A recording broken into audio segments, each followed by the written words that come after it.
ನಾನು 7ನೇ ತರಗತಿಯಲ್ಲಿ ಓದುತ್ತೇನೆ. ನಾನು ಸರ್ವಜ್ಞವರ ವಚನವನ್ನು ಹೇಳುತ್ತೇನೆ.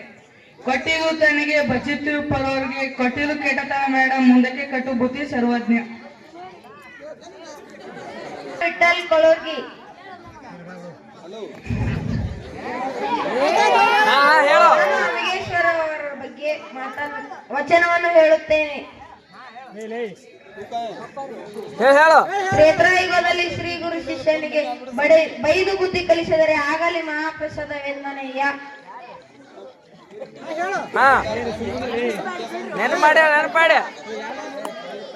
ಹೆಸರು ನಿತಿನ್ ದಾನಪ್ಪ ಹೊಸ್ಮನಿ. ನಾನು ಇಂದು 7ನೇ ತರಗತಿಯಲ್ಲಿ ಓದುತ್ತಿದ್ದೇನೆ.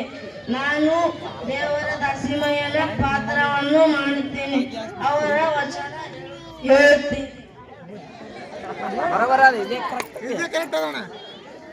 ನಿಮ್ಮ ದಾನ ಬೆಳೆ, ನಿಮ್ಮ ದಾನ ಸುಳಿದು ಬೀಸುವ ಗಾಳಿ, ಅದು ನಿಮ್ಮ ದಾನ ಅನ್ಯರ ಹೊಗಳುವ ಕುಂಡಗಳೆಂಬ ರಾಮನಾಥ.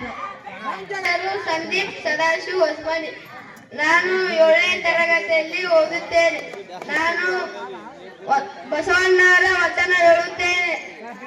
ಕೊಳಬೇಡ, ಕೊಲ್ಲಬೇಡ, ಉಸಿರು ನುಡಿಯಬೇಡ, ಮುನಿಯಬೇಡ, ಅನ್ಯರಿಗೆ ಅಸಹ್ಯ ಪಡಿಬೇಡ, ತನ್ನ ಬಂಧಿಸಬೇಡ, ಇದರ ಅಳಿಯಲಬೇಡ.